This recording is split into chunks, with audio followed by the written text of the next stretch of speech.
Source. I'm Jim Morningstar, facilitator of the 9-seminar series, Returning to Source, a journey of breath and intention. The 7th in our series is entitled Partner Rejection and Divine Lover, Inner Child. I am proud today to be interviewing Judee G., a longtime friend and colleague, who is a professional breathwork trainer, director of the Dakina Joy School in France, teacher of Tantra and breathwork, and author of Intuition, Awakening Your Inner Guide. Judee is also past president of the International Breathwork Foundation and continues to be an active contributor to this organization. Today's topic addresses intimate relationships, the wounding that can come from the feelings of abandonment or rejection in them, and how techniques, be they breathwork or tantra, that employ the concepts of the divine lover or the inner child can help heal these wounds. Judee, you've worked as a breathworker and counselor for many years with individuals and with couples in tantra workshops in your native Australia, as well as in France, where you've resided for 30 years. Would you share with us what is your experience on how partner rejection affects the human psyche, and what are the signs of this? Hi, Jim, and thank you very much for having me on your program. I'd be delighted to speak with you about this subject. And just before I address the actual subject of partner rejection, I would like to mention to you that I'm very attracted to the title of your series, which you're calling Return to Source. And the reason I'd like to mention that is because for me, the notion of source is synonym for true self. And so for me, when I was reflecting on this, the role that I'll be playing in this interview, I was reflecting on the fact that return to source for me is a return to true self. And so really basically the whole of my conversation with you, I expect to be coming back to that, because I feel that all of breathwork, all of Tantra, any of these approaches are fundamentally methods for bringing us back to ourselves. And there is a connection with intimate relationships. One of the paradoxes about close and intimate relationships is that when they're not going well, they seem to take us away from ourselves. And especially if we're referring to rejection. In other words, rejection is a state of suffering, and that's about as far away from the true self as we can get, because in my experience, in the state of true self, of being connected, in touch and incarnating one's true nature, there is no suffering, so there is no rejection, because it's a state of unconditional and absolute love. Mm-hmm.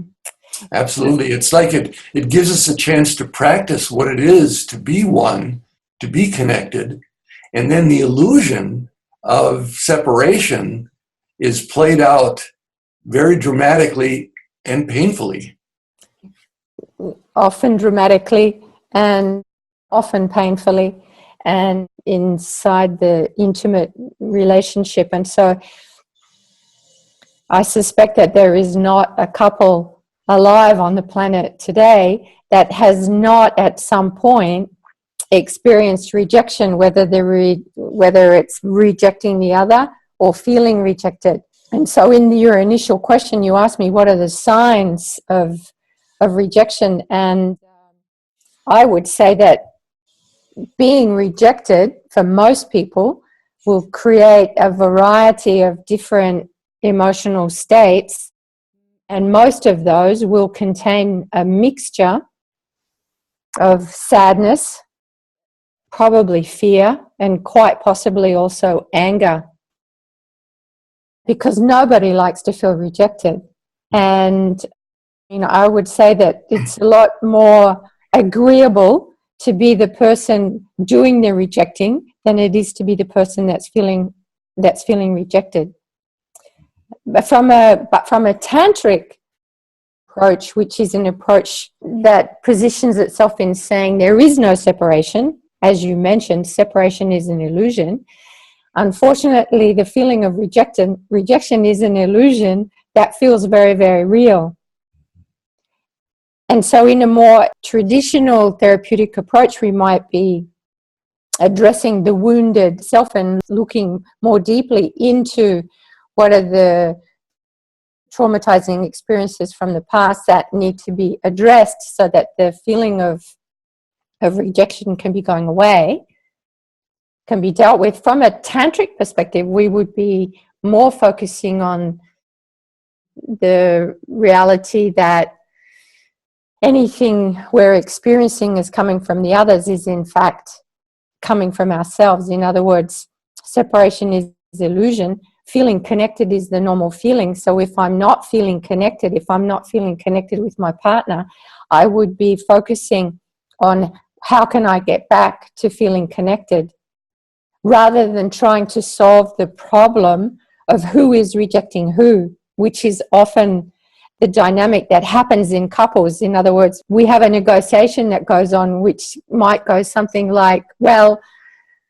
I wasn't the one who rejected in the beginning. I'm rejecting you now, but that's because you rejected me first. And we would be going around in a war of negotiation. Whereas from a tantric perspective, we would be taking the viewpoint of saying, there is rejection in the landscape. Mm-hmm. Let's not get too concerned about who began to reject first. The fact is somebody, or probably both partners, are feeling one form of rejection or another, and we can argue until the end of the world about who started it. But to be effective, we would be looking for how can we re-establish connection. And one of the ways that we do that from a tantric perspective is through insisting that every person is taking responsibility for themselves. And that's really primary. In other words, everything that appears in the landscape of my perception 100% belongs to me. So even my partner, even my most treasured, intimate companion is an object in the landscape of my existence. And so if I'm experiencing rejection, or what I'm perceiving to be rejection from my partner, I would take that responsibly as being a reflection of something that's actually occurring in my own inner landscape. And from a position of taking responsibility, I can then correct what I would call my internal posture or my internal viewpoint to ensure that I'm transcending the feeling of rejection. I'm taking care of the part of myself that's feeling rejection. In other words, I would be examining not only how does that rejected part of myself feel, because that's an important part of understanding my emotions and the thoughts that are connected to rejection. I would be doing that so that I can have a reference point about that rejection. But as quickly and as efficiently as I could, I would be focusing on what does this rejected part of myself need in order to feel better? What does the fear need? What does the sadness need? What does the anger need? What do I actually need? And how can I furnish myself with what I need so that I move out of this rejected space and I come back into a connected space? Judee, I so much resonate with what you're saying. Sometimes when I'm working with individuals or couples, I'll give this example. I could say, well, right now, in our relationship, you could say, Jim, I've had enough of this interview. I don't like your tone. You're interrupting me, and I'm turning it off, and I'm leaving. Now, in that moment, I can say to myself, oh my God, Am I a clumsy oaf, a terrible interviewer? What's wrong with me? In other words, I take your actions as an opportunity to reject myself. Or I can say, well, obviously Judee wasn't ready for such a high-powered series of interviews, and she had to find some excuse to leave. In other words, I put it all on you. Or what you're suggesting, and I'm just giving a mundane example of it, or I could say, holy smokes, Judee was really affected by something, and we both have a part in this. It's my job right now to listen. It's my job to listen and to see what I can do in a more resourceful way to take care of what just happened. It may be to quick call her up, or email her, or it may be just to let it be for a while. But I get into that, what you were suggesting, that self-examination and that resourceful place, and there's no separation there. Then I know that I'm still connected and that there's something here going on for both of us. And I have a responsible part of it. Exactly. And if we continue with your example, which is, yes, it's kind of banal, but I mean, how many times does that happen in an intimate relationship with one's life companion, that you have a tiff and one person hangs up and everybody goes away and cools down? I mean, it really is reasonably common. Yes. At one point or another in a relationship. And so what I would like to suggest about that from the point of view of being efficient in getting back to connection is, yes, absolutely. If every partner in every interaction is taking 100% responsibility for themselves, for a start, we wouldn't get to the point where we hang up on each other. That just would not happen, because before we got to that point, as a responsible person consciously relating with you, I would say to you, Jim, I'm not feeling comfortable right now about the way that you're addressing me or about what's happening. I'm having a funny feeling and this is making me uncomfortable. I'm feeling afraid, or I'm feeling sad, or I'm feeling angry.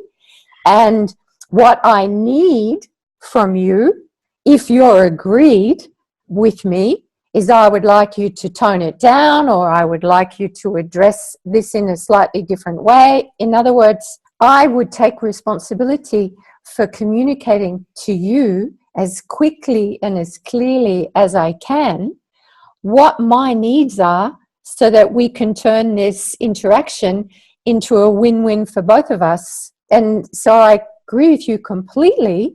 I would be steering myself away as consciously and as efficiently as possible from any tendency to make you responsible for what's happening for me. In other words, I would be holding the posture inside of myself constantly that I am the creator of my reality, and I have the absolute power in every moment to intervene with what's happening and to navigate with what's happening, to continually create the best conditions that I need to communicate clearly with you in this conversation. And this is something that, in my experiences, changes everything, not just in deep companionship relationships, but in all relationships. Because in that context, I continue to relate and I continue to be conscious. I've always felt that in our relationship, because we've known each other for many, many years. And you always would take responsibility to say what's going on with you, and then open the door for a dialogue in it. Unfortunately, as we know, in a lot of relationships, where people will start is, I'm going to tell you what's going on with you and what's wrong with you, which is not a responsible position. I always say to people, you're on safe grounds when you're sharing what's going on with yourself, This is what Gay Hendricks called the unarguable truth. But you're on thin ice when you start telling other people what's going on with them. And what he would call the unarguable truth, I would call subjective reality. In other words, every single living human being has their own subjective reality, and it's really a miracle that we even managed to connect at all. Because I often have this sense of we're in an entire solar system gravitating around, and the fact that people manage to dock into the same here and now reality and have an ongoing conversation is already something that's entirely marvelous. We need to pay a lot of attention to the way we formulate our sentences, to be sure that we're talking about our subjective reality and about what we perceive and about what we feel, and avoid, like the plague, telling somebody else who they are, what they feel, or what they think, because intrinsically we will feel imposed upon and manipulated by the other person. Yes. And as soon as we feel imposed upon and therefore manipulated by another person, we will instinctively take distance in order to protect and defend ourselves. And this is the issue that creates the biggest problem, in my experience, in close relationships of all kinds. As soon as we start to get a confusion happening between perception and projection, we start to get in trouble, because there's nothing like manipulation to create distance, and distance is separation, and which brings us again back to the question about connection. Because what is it that we want? We all want connection, or we all want to feel well. And the bottom line is that human beings don't feel well if they don't feel connected. We are not solitary animals. We are animals that are hardwired to coexist in close proximity with other human beings. And so, whether like it or not, it's worth our while to learn skills that help us to do that. One of those skills does involve being able to communicate what we like, what more importantly, what we need in order to feel comfortable, in order to want to continue to be close and in connection with the others. So I love that perspective of the Tantra, that we are in the field of love and we serve one another. We serve one another by reflecting areas where we don't feel complete or we do feel separate. And if we can stay in responsibility, we will both grow. Exactly. And so this is again where the notion of everybody being 100% responsible for themselves comes in. And also I would just like to come back to this notion of ego, of personality and ego, because of course it's a very well-known concept now. And I like to think of that egoic self as the defended self. And that self will protect and defend itself because it's fear-based and desire-based, so it's self-centered. That's what the ego is, and I would like to plead compassion for the ego, because there's nothing wrong with being self-centered. I would say we all need, in fact, probably to be more self-centered in a positive way, because being centered on the self means being connected with the self. The problem is not with being centered on the self. The problem is when we defend, protect the self and attack others in the name of that defense. And in my experience, somebody will only protect, defend, or themselves and attack others if they're not feeling safe. The ego is there when it's in that defended, protecting, and attacking state. It's only present because it's not feeling safe enough to let its guard down. That's why, for me, the effective therapy, whether it's analysis-based therapy or more transpersonal or humanistic therapy, will only be effective when we can create a safe and secure environment for the patients that we're working with, to such an extent that the organism by itself comes to the decision that it no longer needs to defend, protect, and attack. And I believe that this requires real skill on the part of the therapist. It requires patience, and it also requires the learning skills to know not only to provide safety and security with words, but also to embody it. Because one of the interesting things about the body-mind organism as an animal is that it will not relax and open up just because we tell it to. The body-mind organism, the person as an animal, will open up when it decides that it has the conditions that it needs in order to open up. And I firmly believe that there's an intrinsic drive in every human being to open up, because we can only blossom if we open. Mm. Blossoming doesn't happen without opening. And so for me, the whole quest of personal work, of personal development work, of self-realization comes back to the question to myself, with myself: what are the conditions that I need in order to have the blossoming that I'm hoping for? And I can maneuver and navigate in my life to have the most favorable conditions if I ask for them, first of all, and even more specifically, if I participate consciously in creating them. Well, how has breathwork and Tantra helped that process from your perspective and your experience?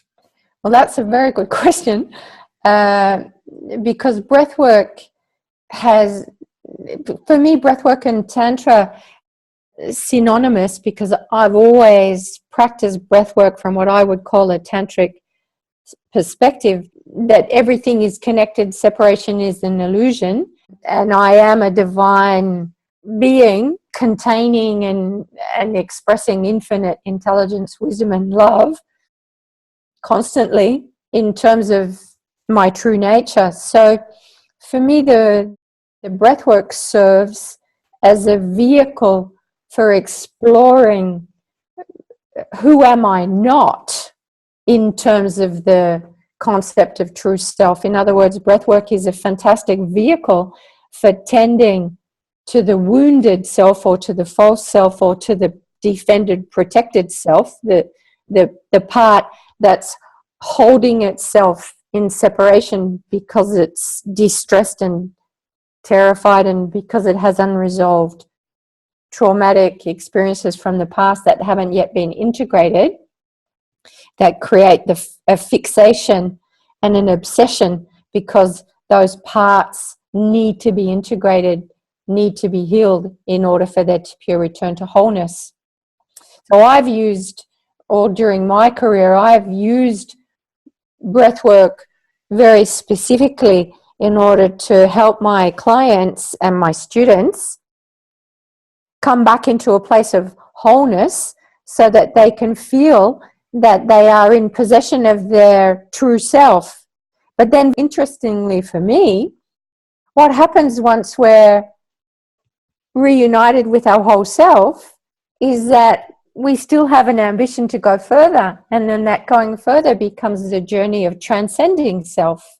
And so that in the end, it's almost like there's nobody there anymore, because what we're calling the egoic self has released its grip, and so there's a lot less of a landscape that's defended and protected, and there's a lot more of a vast, shining, blue sky, light-hearted, joyful, happy landscape, the landscape of the true nature. That's beautiful, Judee. I never quite heard it put that way, that breath work is also a tool for finding who we're not, because it's so true that when I'm experiencing whom I'm not, it's uncomfortable. It's horrible. It's horrible. And so the directions are not, let's analyze this now, or let's reinforce how uncomfortable you can feel. The directions are how to breathe and release into it. That's a gorgeous way of putting it. And for me, I call it the concept of going from the little self or the defended self, and I call to the big self. Yes, the big self, which includes you. Exactly. I couldn't agree more.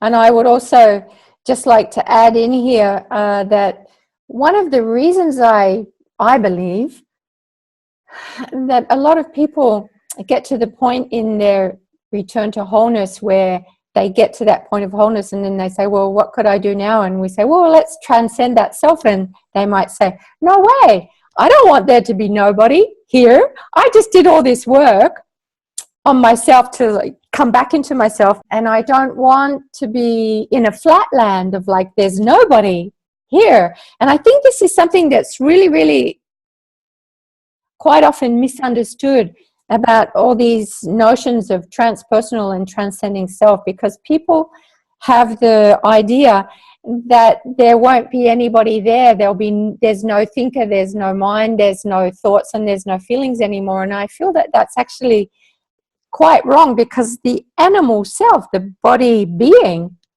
continues to feel. There's impressions coming in, there are thoughts, there are feelings, there are emotions. The whole body, mind, organism continues to operate. What happens to us as we move into transcendent states is that we have a lot more mastery over where we choose to place our focus. And so what happens is those automatic old thoughts, those feelings, sadness, fear, anger, might be mobilizing through the system, but there is this steadfast capacity to decide, really, I'm not interested in going there, because that looks like gray sky, that looks like clouds, that looks like a storm, that looks like that wouldn't feel very good in my body, that would feel like suffering to go there. And it would feel like suffering to go there, because it is a suffering place. And what happens is we get more and more competent about saying, I'd just really rather stay here where it's lighthearted, where it's easygoing, where it's optimist, where it's blue sky. And this is what happens in the journey of transcendence, until we end up being harmonized and balanced in this calm abiding place of endless and infinite blue sky. And it's not that there's not lots of things going on. It's just that there's no more sense of suffering, because what there is a sense of being connected to everything, regardless of what it is. So then even anger can arise, even sadness can arise, even fear can arise. But instead of separating away from it, we accept it, we acknowledge it, we journey with it, and it becomes just simply another object in our landscape that is no longer a source of distress to us. That's so beautifully put. Well, some people might think the blue sky means that we're just playing a harp and everything is sugar-coated and wonderful all the time. So I love the way you put that. No, life is still going to go on. And I've heard said, and I've repeated it, pain is part of the human experience. Suffering is not required. It's something we can elect. And we have free will, and we can stay with it as long as we want, because I choose to. That's a very interesting concept that you propose, that suggests that pain is part of life and that we're not obliged to suffer, because that's sounding very Buddhist, and it brings to mind the notion of impermanence in the Buddhist philosophy, the notion of grasping, because what's causing suffering is the compulsion to grasp, to hold things in a fixed place. And the Buddhist vision, which says that impermanence is the true nature of reality, and if impermanence is the true nature of reality, then it's also there must be a direct connection with our own true nature. In other words, everything is always changing and evolving and becoming something else. And isn't this one of the reasons that couples often get into trouble with each other, is because people aren't evolving at the same speed?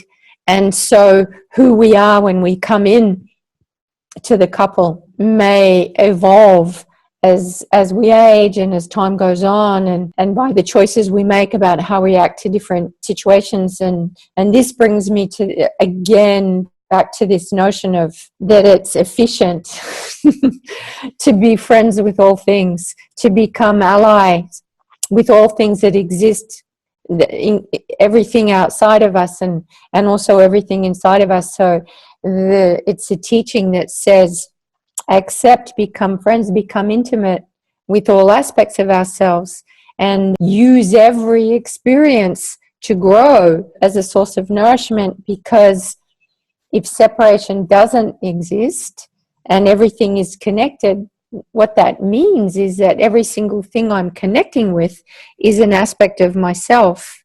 And so that invites us, in those moments when I'm really activated against my partner and I want to be the person that's right, because I really, really believe I'm right, as much as the other person in the relationship believes that they're right, that we have a choice to make. And really often in a very simple way, that choice comes down to, do I want to be right or do I want to be connected? And being right is satisfying in the moment, but it doesn't create intimacy. It creates aloneness, because in order for me to be right, somebody else has to be wrong. And what we want to be looking for is a posture that encourages the notion that everybody is right. Everybody can be right, and everybody is right in their own way. And that's why in the tantric work that I like to do, there are two notions that you raised earlier on in your presentation, and one of those is about the divine lover and the other is about the inner child. And I do believe that they're both incredibly useful notions to explore in conscious relating. And the reason for this is that when we're embracing the notion of the divine lover, we're embracing a notion, first of all, that each of us is divine. Each of us is embodying divinity, which by its nature is connection, because divinity is what's keeping everything together. That divinity is in itself a state of wholeness. And so if I can connect to the divinity in myself, and if I can regard the other as also a divine lover, whether we're physical lovers or not, but just this whole notion of a lover, of a beloved, a divine beloved. And then in every instance, when there's communication, that will be some form of divinity that is expressing itself to me. Now, my experience about that is that sometimes divinity expresses itself in some ways that really sound pretty stupid. But nonetheless, divine life, divine light, divine intelligence in one form or another is expressing itself to me. And so therefore, this encourages in me the reminder to be respectful, no matter what I might think about myself, about the quality of divinity that's being expressed. I am being communicated with, and so I can respond respectfully and holding that notion of a beloved when I'm communicating. And I can also apply the same philosophy to myself. In other words, even when I might feel like rejecting myself, or I might be aware of criticism that's happening inside myself towards myself, if I can find the part of myself that can embrace that part from a respectful, beloved perspective, I will be bringing love into the equation. And wherever there is love, there's the desire to connect. And wherever there's the desire to connect, there is connection. And so, in other words, I will be then actively participating in bringing myself back again and again to a place of wholeness. Beautiful. And likewise, using the concept of inner child, I have a relationship with the parts of me that are still very young, tender, vulnerable, and feeling. I use the concept of inner child because it helps people admit their vulnerability and feelings. Oh, children can feel. It's okay for children to be upset or scared. But of course, I'm an adult, and so the tool or the concept of the inner child says, no, that is me. It is part of me. And when I can accept that within me, then it's so much easier to enjoy it and accept it within you, Judee. Absolutely. I couldn't agree more. And I feel that what the concept of inner child is revealing to us all again and again and again, if we're willing to embrace the concept, is that it doesn't matter what age we are. Human beings need security, reassurance, and acknowledgement in order to grow and blossom. And security, reassurance, and acknowledgement have no age. Nobody ever gets old enough or developed enough or transcended enough not to need security, reassurance, and acknowledgement. Why do I say this? Because I have this absolute conviction that we need recognition. There is no being alive on the planet that doesn't blossom if their existence is not recognized. In other words, we need to be visible, and we need to be visible. We need to feel safe, because otherwise we stay hidden. And this is what children do. This is what children show us and teach us.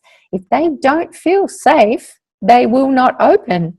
They don't force themselves. They have that intrinsic innocence and fragility and freshness that causes them to hide themselves until the conditions are perfect for them to open up and reveal themselves. So I'm also a really very, very firm believer in not only acknowledging the beloved, the divine beloved potential in each human being, but also to be understanding it doesn't matter how tough somebody might be acting.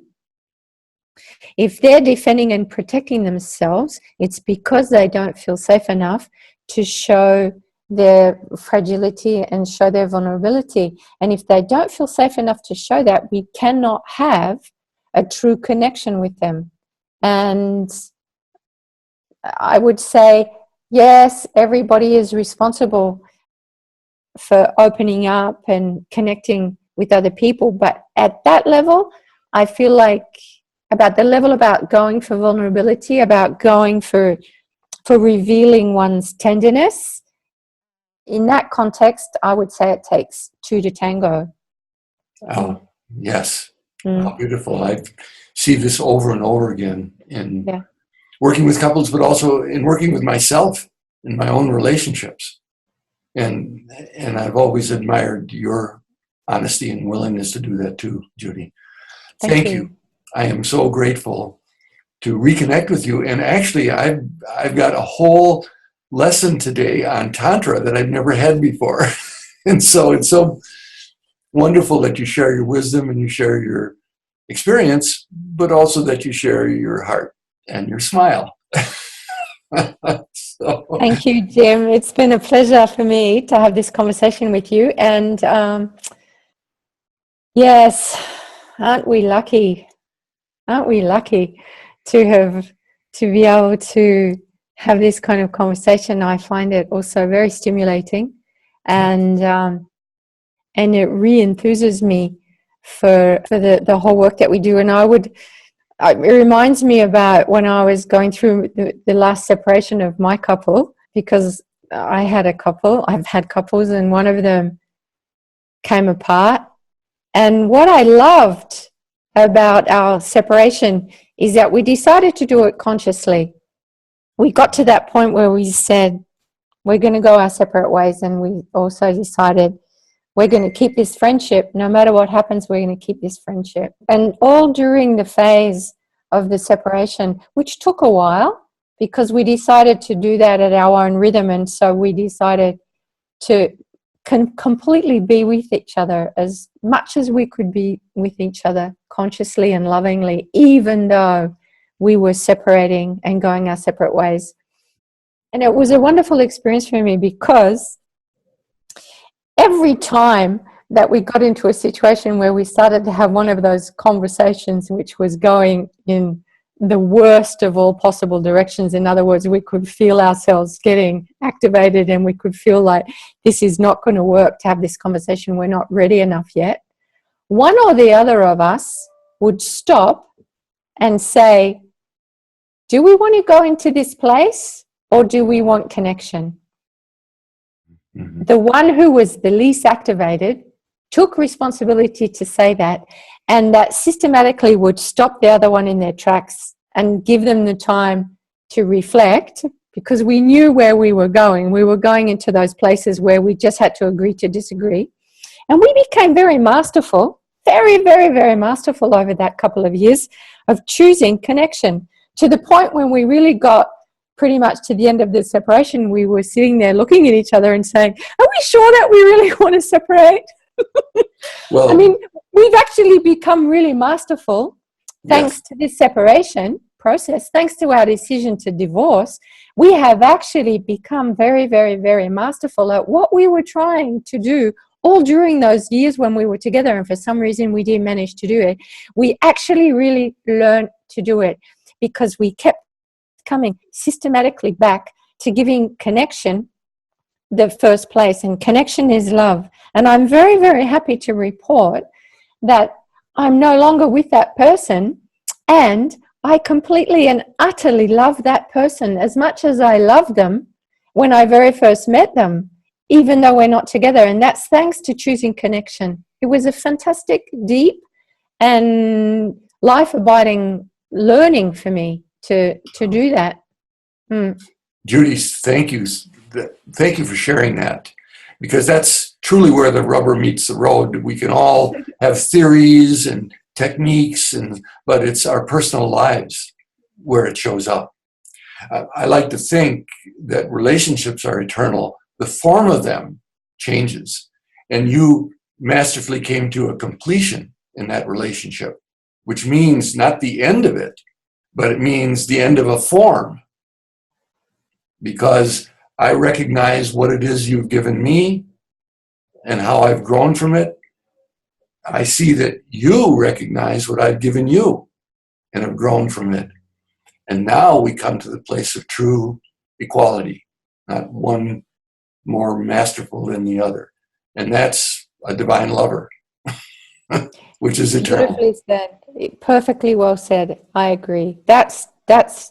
And I absolutely agree with you that relationships are eternal and the form changes, and that it also takes wisdom and surrender to understand when that sometimes our paths need to separate because our needs are no longer fulfilled, whatever they may be, in that particular format. And this for me is really the essence of conscious relating. Yes. It's so beautiful. And so that there's no need anymore to ever feel rejected, which is the subject. Until the next chapter, and then we learn whatever's from that. Blessings, Judee. Thank you so much. You're welcome. I'm honored to feel our eternal relationship. As am I.